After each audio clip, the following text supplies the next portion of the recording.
these are all questions that kind of need to be answered before the system can even become workable as a magical system. I mean, you can just like sit out and recite the keys and sit out and recite the names, but it's not going anywhere significant, or at least it's not going anywhere as well as it could if it had a systematized sort of way of doing it.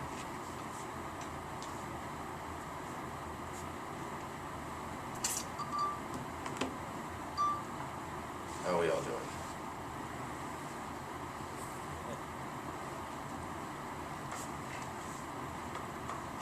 Where would you start?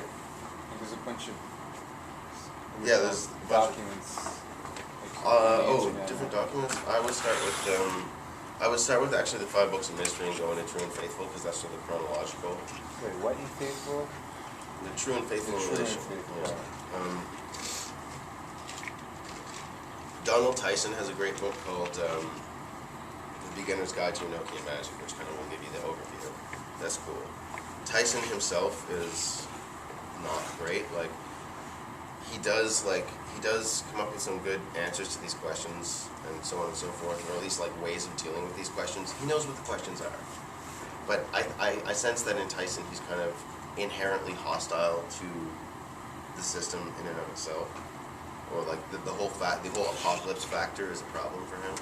Whereas like I seriously don't think that shit ends in that way.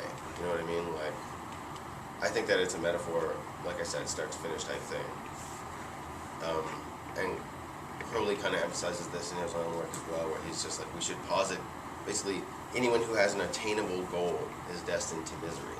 Because once you attain your goal, then you're done. You should have a goal that's completely unattainable, something that you can aspire to toward for your whole life, etc., etc. And if you're starting to work the system itself, though, I would probably say it's easiest to start with the watchtowers. The way that the Golden Dawn break it down into elemental sections, like I said, debatable. We can debate whether that's good or not, but it actually gives you fairly easy to work with it, because all you have to do is know the elemental pentagrams, and you've got like a way into the watchtowers. And it's better, I would say, like I said, it's hierarchical, so if you're going to start going through the system, you start with the name of the tablet, the king, the seniors that govern the tablet, and then the angel of the corner, the calling and controlling angels, and then go back to the whatever sub-angle you want to work with. But I would also say, and emphasize this, if you're going to work with a specific tablet, that's fine, but you should definitely like do all 4 first, and make sure that there's elemental balance. If there's too much elemental imbalance and you focus your energies too much in one place or in one element, then you can get a result fast, but it will burn itself out.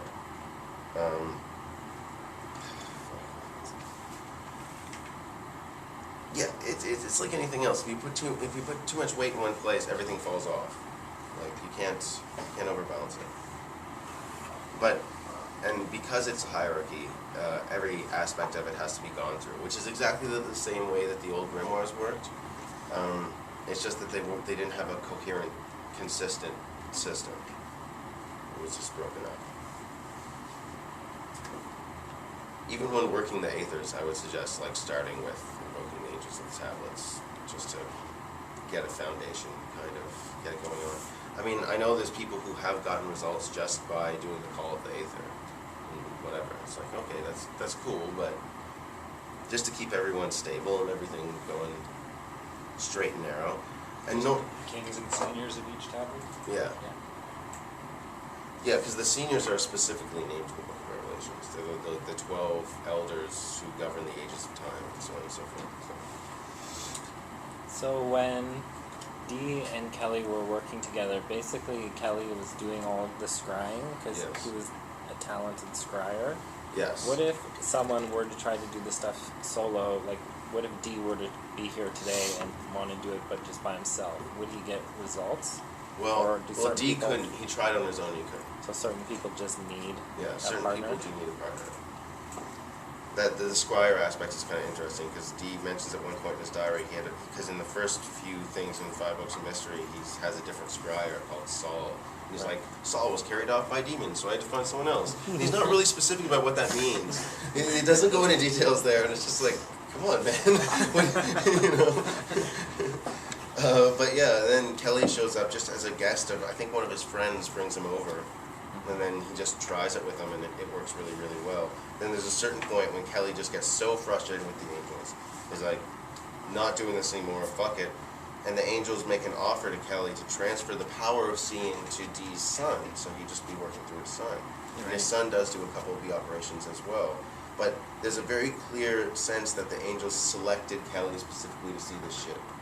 I had a couple other questions too. Yeah. So basically, you made reference to like, why would they be lying if because when they were writing the stuff in their journals, no one was going to read it. Right. So then why would they write like, this is too much to even write down? Like if I was keeping something for myself. But that's the only you time know? in the whole record that happens. It just obviously raises a million questions. Right.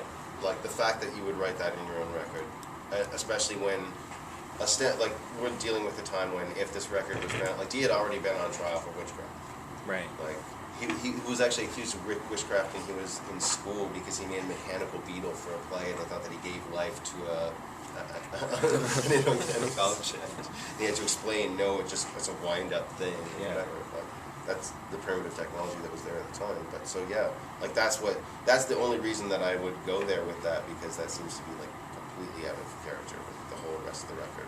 And then the one other thing is, if this was a precursor to the New Aeon, and then kind of breaking down like kind of like Christian oppression or something, I don't know how you would look at it. Why would they care to see that them being married as like an actual sacred vow that they are one? Well, like why would they hold that as something sacred? Because I don't think they intentionally intended to do this. Yeah. I don't think the result was not what they intended. Dee wanted the wisdom of God. That's kind of what he said.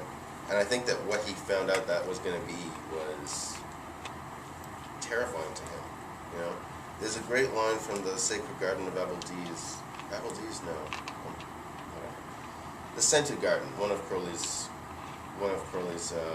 poetic, one of his main homosexual poetic sort of books, where he says, you know, and I'm paraphrasing, why are you so afraid to see the maker and the maid? And this is why Crowley considered Nietzsche to be a prophet of Thelema as well, because Nietzsche's understanding of the divine was very in tune with nature. And he's like, if we want to understand God, we should look at nature. And nature's fucking scary. Like, there's lots of terrible, terrible things that happen in nature.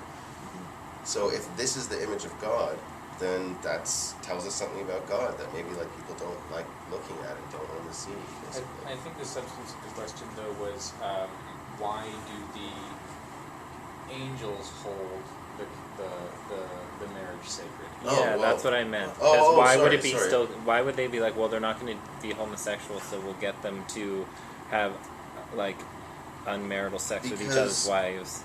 Because the marriage vow is equivalent to a magical oath in the framework of the Catholic Church. Or not, well, at that time it was not a Catholic church, but whatever, same church framework. And Crowley says at one point, you know, the thing about a magical oath is it can't be broken. And it really does. Like, you take an oath for something, and if you do it in that particular spiritual context, then it has meaning, it has relevance, and it has a sway on your spirit, whatever the context happens to be. And I don't think it's specific to one religion or one tradition or whatever, but the significance is that they stood in front of a priest and got dressed up special and, you know, had everyone come and took an oath in front of everybody. And that's essentially like the ceremony of it gives it a power in and of itself, I believe. Okay, yeah, that's kind of what I figured. I thought it was a bit weird that on one hand they're kind of trying to like smash down these rules a bit, and then they're not, you know, following them. But I get what you're saying. There's just the fact that they did make an oath or a vow. There's also a lot of inconsistency in the communications they have. There are times that they think that they're talking to the same angel over and over, and what seems like the angel is saying is totally contradictory to what it seems like they're saying before. So I don't think, if you look at their whole record, I don't think they were talking to angels the whole time. I think that we're getting periodically fucked with. I just don't think they were getting fucked with when they thought